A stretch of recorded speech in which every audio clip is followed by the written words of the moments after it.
respectée? Est-ce qu'elle a ses droits? Pas encore tout à fait ça, mais je pense que ça commence à devenir un peu mieux qu'avant. Euh, je me rappelle que dans le temps, j'ai connu plein de gens qui voulaient, par exemple, divorcer. C'était pas possible presque. C'était impossible si le monsieur ne voulait pas. Donc déjà, ça, c'était un fardeau sur elle. Maintenant, les choses ont beaucoup changé.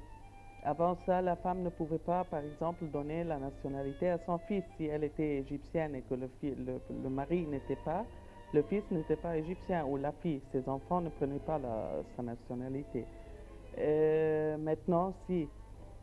Donc les choses commencent à évoluer et changer, mais il y a beaucoup à faire encore, beaucoup à faire, parce que c'est pas ça du tout encore. Mais ça change, ça change. Je suis très optimiste pour l'avenir. Dans quelques années encore, à mon avis, dans 10 ans, les choses seront complètement différentes. Quelle est l'expérience qui vous a le plus marqué durant votre trajectoire? Les, En fait, le fait d'être euh, très...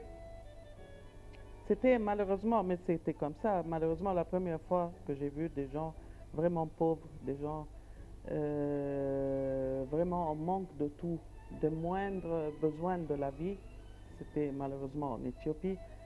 Et ça m'a beaucoup marqué, ça m'a énormément marqué, ça m'a fait voir que les gens que la vie n'est pas simplement se coiffer, s'habiller, aller ici, aller là et se plaindre des choses vraiment qui n'ont au fond aucune importance quand on voit ça. Donc l'expérience que j'ai eue avec les ONG qui aidaient ces gens, avec le fait de me rapprocher de ces gens, m'a beaucoup marqué. Est-ce que ça vous est arrivé à un certain moment de regretter le fait d'avoir épousé un diplomate et d'avoir entrepris cette carrière? Non, pas du tout. Au contraire, pas du tout. À aucun moment, j'ai senti que non, j'aurais mieux fait de rester sans bouger. Pas du tout. Ça m'a beaucoup enrichi. Cette vie m'a beaucoup enrichi. Nous a beaucoup rapprochés, mon mari et moi aussi, le fait d'être seuls pendant un bon moment, le temps de connaître des gens et tout ça, ça fait que ça pourrait rapprocher ou séparer, ça Mhm. dépend. Mais heureusement, avec nous, ça s'est rapproché. Et au contraire, je trouve que ça nous a fait beaucoup du bien. À moi personnellement aussi, à beaucoup d'expérience, comme j'ai dit, d'ouverture d'esprit, beaucoup de curiosité satisfaite, euh, beaucoup d'aventures. Non, au contraire, je trouve que non, j'ai jamais regretté ça. Parmi les choses dont souffrent un petit peu les épouses de diplomates, c'est d'être toujours Madame Untel. Celles qui veulent s'affirmer, celles qui veulent avoir une carrière, eh bien, elles n'ont pas l'occasion de le faire parce qu'elles ne sont pas autorisées à travailler à l'étranger durant les postes de leurs époux. Et si elles insistent à rester chez elles et à travailler, c'est toujours au détriment de sa présence auprès de son mari et au détriment des enfants aussi et de leur voyage. Comment voyez-vous cela? Malheureusement, c'est un sacrifice que les femmes doivent faire si elles veulent épouser un diplomate. C'est un sacrifice, bien sûr. Et j'espère que ça va changer parce que moi j'ai connu d'autres pays, par exemple les États-Unis. Il y a beaucoup de pays où la femme et l'homme peuvent travailler au sein de la même ambassade. Ça veut dire si les deux sont diplomates ou même si elles ne sont pas. Si elle est, par exemple, elle peut aider à n'importe quoi, secrétaire, à être enseignée, je sais pas, ça dépend de quoi. Elle peut très bien travailler avec son mari au sein de la même ambassade. Euh, dans des bureaux différents, dans des domaines différents. Ça veut dire qu'ils ne vont pas être tous les deux diplomates, non, mais ils vont être, par exemple, un attaché culturel, l'autre. Mais ils font en sorte de les mettre ensemble, les deux. Il y a d'autres pays, si c'est pas possible dans la même ambassade, ils les mettent dans des pays très proches, par exemple. Ils sont postés les deux, mais par exemple, un à Paris, l'autre à Genève, où ils peuvent se rencontrer. Ils facilitent en fait la vie de couples qui travaillent. Chez nous en Égypte, c'est pas encore ça. c'est les gens, bah, si je suis diplomate, je dois être dans un pays, lui dans un autre. Si je ne suis pas diplomate, je n'ai pas le droit de travailler à l'ambassade, pas du tout.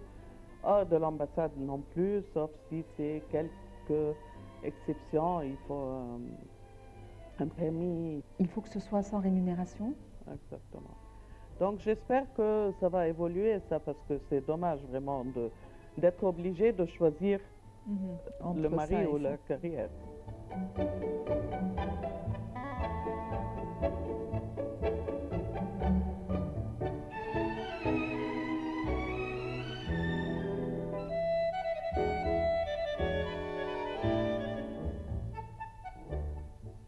Quelle est la chose que vous avez vue à l'étranger, la loi appliquée à l'étranger, que vous aurez souhaité voir appliquée ici en Égypte? Euh, c'est des choses très simples mais qui font toute une vie. Par exemple au Maroc, quand on a été, j'ai vu les rues, j'ai vu les fleurs, j'ai vu je ne parle pas de l'Europe, je parle du Maroc.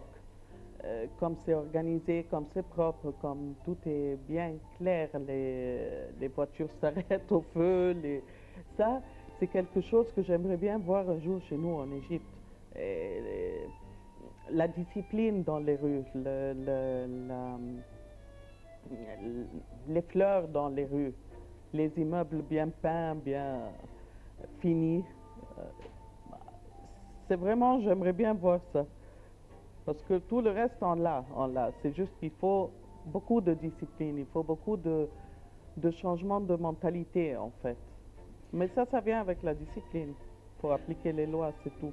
Que pensez-vous de la femme marocaine? Parce que quand même, c'est une société qui est très particulière. Elles ont gardé leur identité, mais elles sont très occidentales. Est-ce qu'elles ont vraiment cette double culture? Euh, la femme marocaine, elle est très marocaine, elle est très occidentale. Et en fait, ils ont les deux. Ils ont l'Espagne d'un côté et la France de l'autre. Donc, ils sont partagés. Le nord, c'est plutôt l'Espagne. Le sud, c'est plutôt la France. Et ils sont, comme vous l'avez dit, ils ont gardé toutes les traditions culinaires, vestimentaires.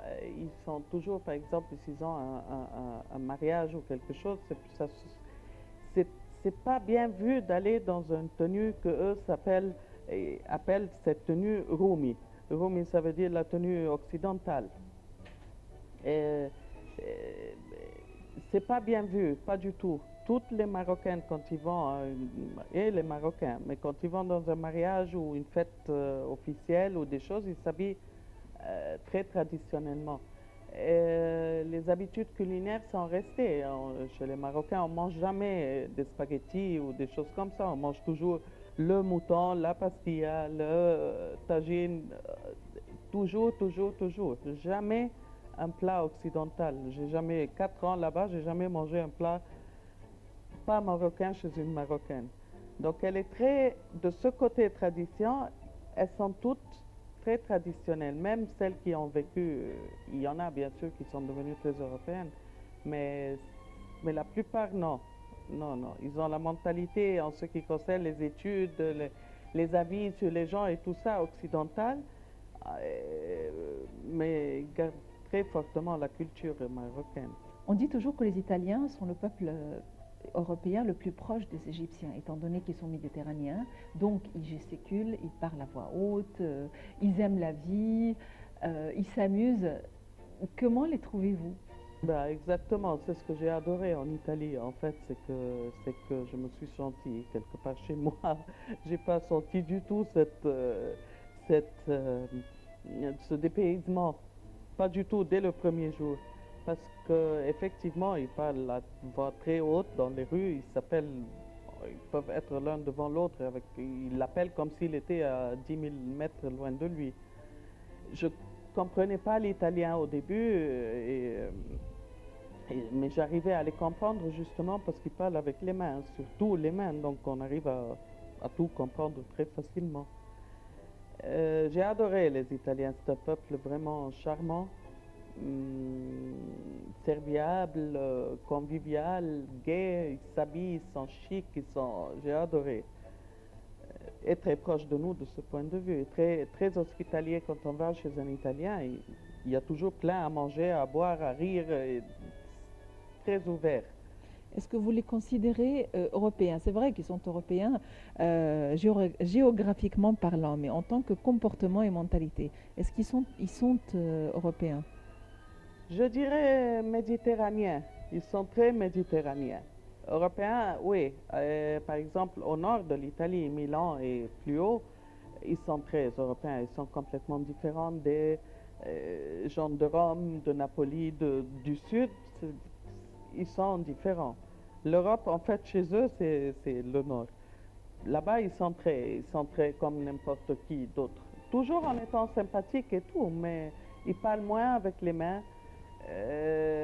Ils ne parlent pas à voix haute comme ça, comme les gens du Sud. Donc, c'est un peu l'Europe. Mais c'est surtout des peuples méditerranéens, je dirais. Quand vous pensez à votre retraite dans plusieurs années, où est-ce que vous aimeriez vous installer, dans quel pays?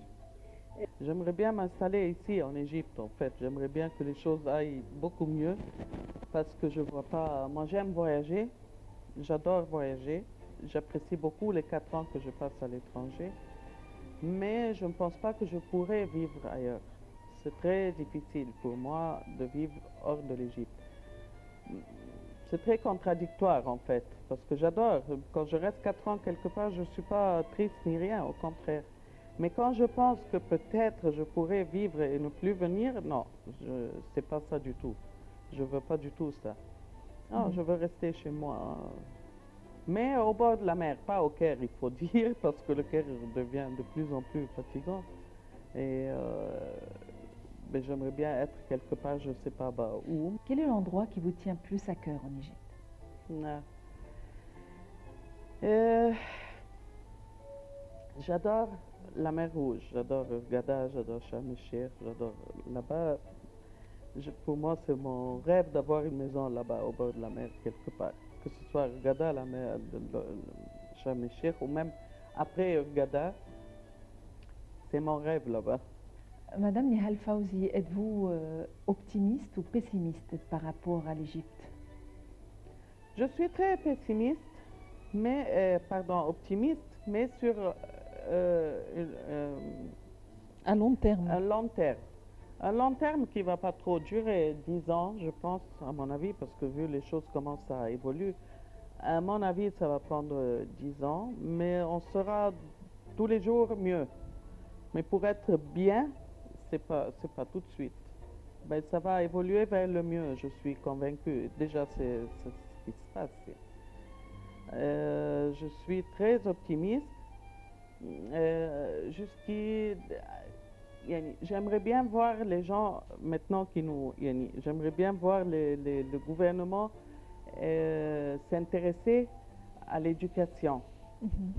À partir de maintenant, pas une fois qu'on a stabilisé les choses. Il faut que tout marche ensemble pour que les choses évoluent vite. Et à mon avis, ici, l'éducation, on ne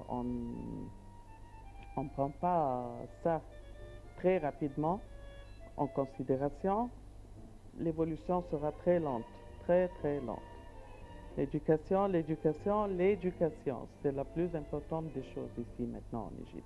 Santé, bien sûr, mais éducation pour que d'ici 20 ans, la nouvelle génération soit autre chose. Il faut commencer aujourd'hui, maintenant. J'espère que c'est ce qu'ils vont... L'ambassadrice Nihal Fawzi, merci de nous avoir permis de faire ce petit tour dans votre monde. On n'a pas encore eu le temps de tout dire. Nous allons nous retrouver la semaine prochaine avec le restant de votre expérience très enrichissante. Merci beaucoup, Mine. Merci de m'avoir permis de m'exprimer. Merci beaucoup.